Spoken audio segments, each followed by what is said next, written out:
జూబ్లీహిల్స్ ఉప ఎన్నిక నామినేషన్ల గడువు అక్టోబర్ 21న ముగిసింది. నామినేషన్ల ఉపసంహరణకు అక్టోబర్ 24 చివరి తేదీ. నవంబర్ 11న పోలింగ్. దీంతో అన్ని పార్టీలు తమ ప్రచారాన్ని ఉధృతం చేశాయి. కాంగ్రెస్, బీజేపీ, బీఆర్ఎస్ నేతలు డివిజన్ల వారీగా ప్రచార బాట పట్టారు. అయితే ఈ ప్రచార పర్వంలో స్థానిక సమస్యల కన్నా ఇతర రాజకీయ అంశాలపైనే అన్ని పార్టీలు ప్రధానంగా ఫోకస్ చేయడం జరుగుతుంది. అధికార మార్పిడి తర్వాత రాజకీయాలు, ప్రభుత్వ హామీల అమలు, జాతీయ, రాష్ట్ర స్థాయి అంశాల మీదనే పార్టీలు ఎక్కువగా దృష్టి సారిస్తున్నాయి.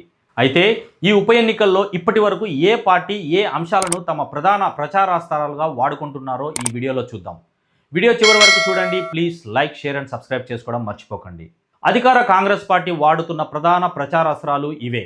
అధికార పార్టీ కాంగ్రెస్ తరపున మంత్రులు, ఎమ్మెల్యేలు, స్థానిక నేతలు 6 గ్యారంటీల అమలు, జూబ్లీహిల్స్ నియోజకవర్గాన్ని అభివృద్ధి చేస్తామనే ప్రచారాస్త్రాన్ని విరివిగా వాడుతున్నారు. అందులో ముఖ్యమైనవి: 1. అమలవుతున్న 6 గ్యారంటీలు. సంక్షేమ పథకాలు, రాష్ట్రంలో అమలవుతున్న ప్రభుత్వ పథకాలను కాంగ్రెస్ పార్టీ విస్తృతంగా ప్రచారం చేస్తుంది. ఆర్టీసీ బస్సుల్లో మహిళలకు ఉచిత ప్రయాణం, 200 యూనిట్ల ఉచిత విద్యుత్ అమలు, రేషన్ కార్డులకు సన్నబియ్యం పంపిణీ, 10 లక్షల వరకు ఆరోగ్యశ్రీ పెంపు వంటి పథకాలను ఈ ఉప ఎన్నికల్లో తమ ప్రచారాస్త్రాలుగా వాడుతుంది. 2. 10 ఏళ్ల బీఆర్ఎస్ పాలనలో తెలంగాణను నిర్లక్ష్యం చేశారని, రాష్ట్రాన్ని అప్పుల పాలు చేశారని, డబుల్ బెడ్రూమ్ రూమ్ల పేరు చెప్పి పేదలను మోసం చేశారని కాంగ్రెస్ పార్టీ గులాబీ పార్టీపై ఉప ఎన్నికల్లో ప్రచారంలో విమర్శనాస్త్రాలు సంధిస్తుంది. 3. మైనారిటీల మద్దతు. ముస్లిం మైనారిటీల కోసం కాంగ్రెస్, ఎంఐఎం పార్టీ మద్దతు సాధించగలిగింది. ఈ ఎన్నికల్లో ఆ పార్టీ అభ్యర్థులెవరూ పోటీ చేయడం లేదు. అంతేకాకుండా ఆ పార్టీ అధ్యక్షుడు అసదుద్దీన్ ఓవైసీ ఈ ఉప ఎన్నికల్లో కాంగ్రెస్కు మద్దతిస్తున్నట్లు ప్రకటించారు. ముస్లిం మైనారిటీల కోసం శ్మశాన వాటికకు శంకుస్థాపనలు కూడా చేయడం జరిగింది. ఇక క్రైస్తవ పాస్టర్లు, ముఖ్య నేతలతో మంత్రి వివేక్ సమావేశమై వారి మద్దతుకు ప్రయత్నాలు ప్రారంభించారు. వారికి అవసరమైన క్రైస్తవ శ్మశాన వాటికలను ఏర్పాటు చేస్తామని హామీ గుప్పిస్తున్నారు. ఇక 4. బీఆర్ఎస్ బీజేపీ రహస్య ఒప్పందం. బీఆర్ఎస్ బీజేపీ లోక్సభలో లోపాయకారిగా సహకరించుకున్నట్లు ఈ ఉప ఎన్నికలోనూ 2 పార్టీలు దోస్తీ చేస్తున్నాయని విస్తృతంగా కాంగ్రెస్ ప్రచారం చేస్తుంది. ఈ కుట్ర రాజకీయాలను ఓడించాలని హస్తం నేతలు తమ ప్రచారంలో పిలుపునిస్తున్నారు. బీజేపీ, బీఆర్ఎస్ రహస్య ఒప్పందం కుదుర్చుకున్నాయని పదే పదే చెబుతూ ఈ అంశాన్ని ప్రచారాంశంగా వాడుతున్నారు. ఇక 5వ పాయింట్ చూస్తే ఎస్టీ వర్గీకరణపై హామీ.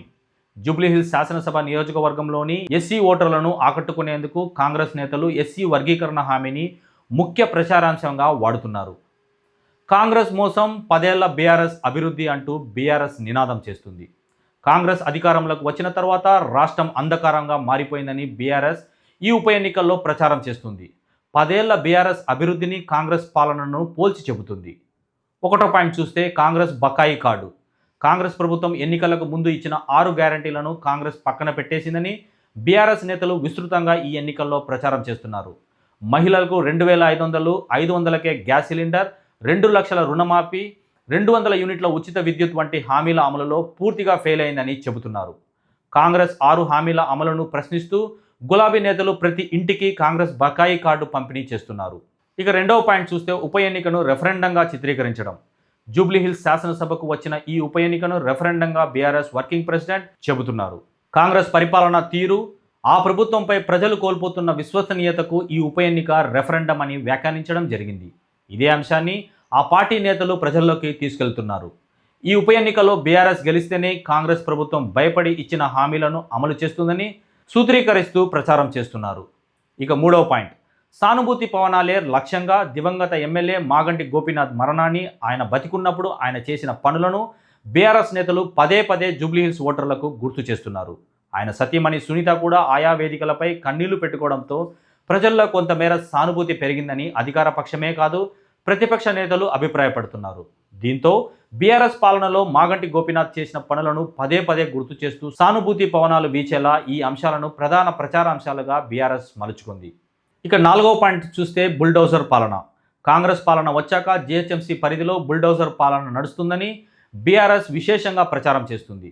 డ్రైనేజీ పేరుతో పేదల ఇళ్లను కూల్చివేస్తుందని, ఇది ఆగాలంటే బీఆర్ఎస్నే గెలిపించాలని గులాబీ పార్టీ నేతలు ప్రచారం చేస్తున్నారు. 5వ పాయింట్, దళిత బంధు పథకం. ఎస్సీ వర్గీకరణ అంశాన్ని కాంగ్రెస్ ప్రజల్లోకి తీసుకుని వెళ్తుంటే దానికి పోటీగా బీఆర్ఎస్ దళిత బంధు పథకాన్ని తమ ప్రచారాంశంగా వాడుకుంటుంది. కాంగ్రెస్ అధికారంలోకి రావడం వల్ల దళిత బంధు సాయం ఆగిపోయిందని, ఎస్సీ ఓటర్లను ఆకట్టుకునే ప్రయత్నం బీఆర్ఎస్ పార్టీ చేస్తుంది. ఇక బీజేపీ మోడీ నాయకత్వమే ప్రధాన ప్రచారాంశంగా వాడుతుంది. ఇక మొదటి పాయింట్ చూస్తే జూబ్లీహిల్స్ ఉప ఎన్నికల్లో బీజేపీకి ఒక్క అవకాశం ఇవ్వాలనేది బీజేపీ ప్రధాన ప్రచారాంశం. నియోజకవర్గంలో అభివృద్ధి జరగాలంటే కమలం పార్టీనే గెలిపించాలని ఆ పార్టీ నేతలు ఎన్నికల ప్రచారంలో ఓటర్లను కోరుతున్నారు. సానుభూతి కాకుండా అభివృద్ధికే ఓటేయాలని పిలుపునిస్తున్నారు. ఇక రెండవ పాయింట్ స్థానిక సమస్యల ప్రస్తావన. 10 ఏళ్ల బీఆర్ఎస్ పాలనలోనూ ప్రస్తుత కాంగ్రెస్ పాలనలో నియోజకవర్గంలోని సమస్యలు ఏవీ పరిష్కారం కాలేదన్న అంశాన్ని డివిజన్లలో బీజేపీ నేతలు విస్తృతంగా ప్రచారం చేస్తున్నారు. స్థానిక సమస్యలు పట్టించుకోవడంలో రెండు పార్టీలు విఫలమయ్యాయని ఓటర్లకు వివరించే ప్రయత్నం చేస్తున్నారు. బీజేపీకి ఓటేస్తే నియోజకవర్గపు రూపురేఖలను కేంద్ర ప్రభుత్వ సహకారంతో మారుస్తామని హామీలు ఇస్తున్నారు. మూడవ point Modi charisma. Operation Sindoor విషయంలోనూ ట్రంప్ బెదిరింపులకు లొంగకుండా ప్రధాని మోడీ దేశాన్ని ముందుకు తీసుకొని వెళ్తున్నారన్న అంశాన్ని బీజేపీ ముఖ్యమైన ప్రచారాస్త్రంగా వాడుతుంది. చదువుకున్న ఓటర్లకు ఈ విషయాలు చెబుతూ పాకిస్తాన్పై ఎన్డీఏ ప్రభుత్వం చేసిన దాడులను సామాన్య ఓటర్లకు వివరిస్తున్నారు. మోడీ లాంటి నాయకుడు దేశానికి అవసరమని ఈ ఎన్నికల్లో బీజేపీకి ఓటు వేయడం ద్వారా మోడీని బలపరచాలని కోరుతున్నారు. ఇక నాలుగో పాయింట్ అవినీతి ఆరోపణలు ప్రధానాస్త్రం.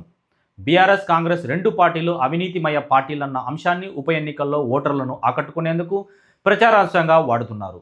కాళేశ్వరం అవినీతి విషయాన్ని బీఆర్ఎస్ను అడ్డుకునేందుకు బీజేపీ నేతలు వాడుతుంటే మరికొందరు మంత్రుల్లో కీచులాటలు కాంట్రాక్టుల విషయంలో వారి మధ్య గొడవలు అవినీతికి నిదర్శనమని కాంగ్రెస్ పైన విమర్శలు చేస్తున్నారు. అవినీతి పాలన వద్దంటే బీజేపీకే ఓటు వేయాలని కమలం నేతలు ఉప ఎన్నికల్లో అవినీతి ఆరోపణలను ప్రధాన అస్త్రంగా ప్రత్యర్థి పాలనపై వాడుతున్నారు. ఇక ఐదవ పాయింట్ ఎస్సీ వర్గీకరణ కార్డు. ఎస్సీ వర్గీకరణ విషయంలో గత ప్రభుత్వం బీఆర్ఎస్ ప్రస్తుత కాంగ్రెస్ ప్రభుత్వం విఫలమైందని బీజేపీ ప్రచారం నిర్వహిస్తుంది. మోడీ నాయకత్వంలోని ఎన్డీఏ ప్రభుత్వం వల్లే ఎస్సీ వర్గీకరణ సాధ్యమైందని ప్రచారం చేస్తూ మాదిగ సామాజిక వర్గ ఓటర్లను ఆకట్టుకునే ప్రయత్నం చేస్తుంది. ఇలా మూడు పార్టీలు పోటాపోటీగా పలు అంశాలను తమదైన శైలిలో ప్రచారం చేస్తూ ప్రత్యర్థి పార్టీని దెబ్బతీసేందుకు ప్రయత్నిస్తున్నాయి.